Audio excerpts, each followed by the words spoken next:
Welcome to Cooking with Maine. One of the things that Jermaine likes to do is challenge yourself with different recipes so we can save a little bit of money or have a night in versus a night out. Our favorite restaurants, we'll go and we'll eat at those restaurants, and then she'll then in turn learn the recipes for those things. Come back, use me as a guinea pig, and she will cook that food and work to perfect it. So this is an Olive Garden evening for us where we're going to be doing my favorite zuppa Toscano soup, breadsticks, and of course the Olive Garden salad. And that's going to be for 4 to 5 people. Here are all the ingredients here. And Jermaine is going to go over each one of these things with you guys so you know what you need to make this scrumptious meal.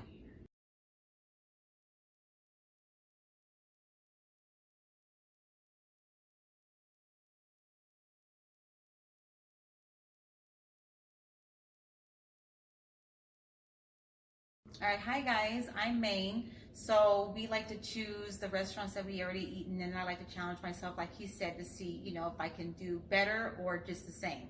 So first thing that I do with everything is the salad. So the salad, you can get any type of salad you want. Me personally, I like the romaine salad. It tastes better and sweeter. So I get, a couple of bags of these, depending on how many people you're going to be feeding.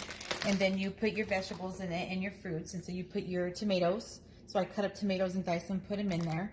Also, what I recommend is red onion. So you just slice them very, very thin. It doesn't have to be diced, just thinly sliced. Also, what I put in there, which is, my favorite, is pepperoncinis. Get that little spice.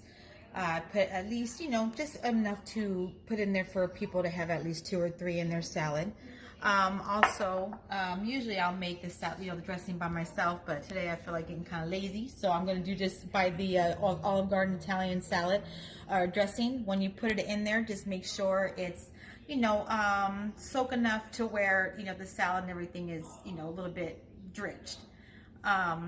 Also, at the end of it, after you put all the veggies in the salad dressing, you mix it all together.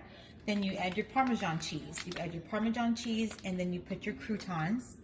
Doesn't matter what flavors or whatever. You just choose whatever you like to have. Throw them on top, and then you mix them as everything is already mixed. Now, when you mix the dressing in with your salad and your veggies, because the salad is going to be kind of poofy, this right here will make it to where it shrinks down, so you're able to add the Parmesan and the croutons in there. Okay, now we're going to go to the soup. Now the soup is, I have this a hot Italian sausage. Now I love hot stuff. My family loves hot stuff. So I feel like it gives it better flavor, but they also have mild and they also have original and medium. So you can choose whatever you can handle with your taste buds. And then it requires gold potatoes. I'm sure you can do other potatoes as well, but to be honest, I like the gold ones. And I always get the smaller ones because it's easier to just cut and dice to put into the soup. And then it requires kale. So instead of going to buy, you can buy kale as you want and chop it up yourself. But Smith's and other stores have it where it's already chopped up. So you can just buy as many as you want to go for how many cups you're going to get. Usually it requires 4 cups, but because I have so many mouths to feed, I'm going to be doing about 12 cups of this. Also, it requires white onion. You want to dice it up, and it's going to have you cook it in butter, which I have my butter here, and then you're going to put that in, and then mix it in with the kale and the soup and everything once it's done. And then you have your chicken broth. So your chicken broth is going to go in there as well. And then you want to do, it says 6 cups. Again, I'm going to be feeding a lot of mouths, so it's going to be a lot. But, one of these containers covers 4 cups. So you're going to be doing, the chicken broth in it. It also requires heavy cream. Heavy cream is 2 cups. So this is the heavy cream you want to get to put up, put it in there to make it thick as soup. And then of course, water. I like using, bottled water. I don't like using the, sink water. I feel like the taste difference is a lot different. It also requires minced garlic. Instead of, you can use it to where you can get your regular garlic and mince it up yourself. I like to do it just through here, and it says a half a teaspoon is 1 clove of garlic. And then at the end, when everything is cooked and done, also you want to put your salt and pepper in there for taste. So it tells you how much to put in there. To be honest, you just put in there as much as you want and then taste it as you go, because sometimes it requires, you want to put more salt or more pepper in it. Now remember, pepper makes it spicy. Okay, so don't put too much if you don't like spicy. And then after the soup is together, then what you're going to do, you're going to add the Parmesan on top. So you're going to sprinkle as much Parmesan as you want on top of your soup. And then you're going to lay your bacon bits on top. Now, bacon bits in this is optional. Tastes really good with it though. But you just put this on top of your Parmesan so it doesn't soak just right into the soup right away. So that's basically how it is. And, you know, and when it's done, I'm telling you, it tastes delicious. But these are all the ingredients that you need, and like I said, it depends on how many mouths you're going to feed, so that's the type of, you know, that's how much product you want to buy for that.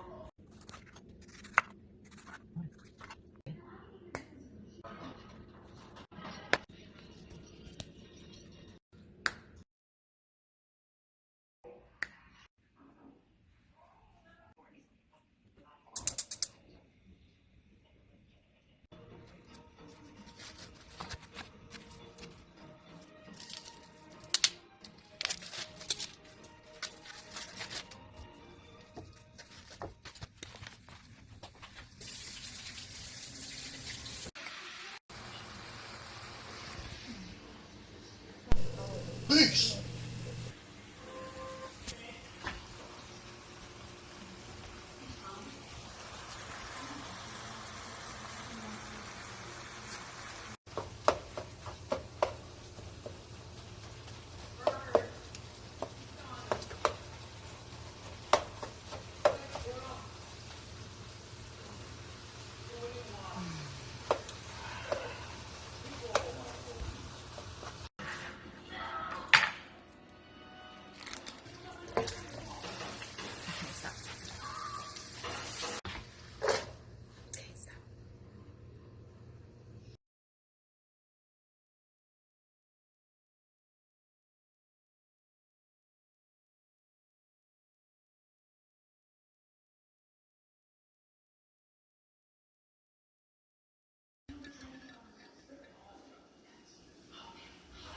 Do you remember that show, the Christies, something Christies? That white guy and his wife, they're like really funny.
I mean, you can take a picture of it. I mean, you can look at it now. I mean, it basically looks done, so you can come take a picture of it real fast.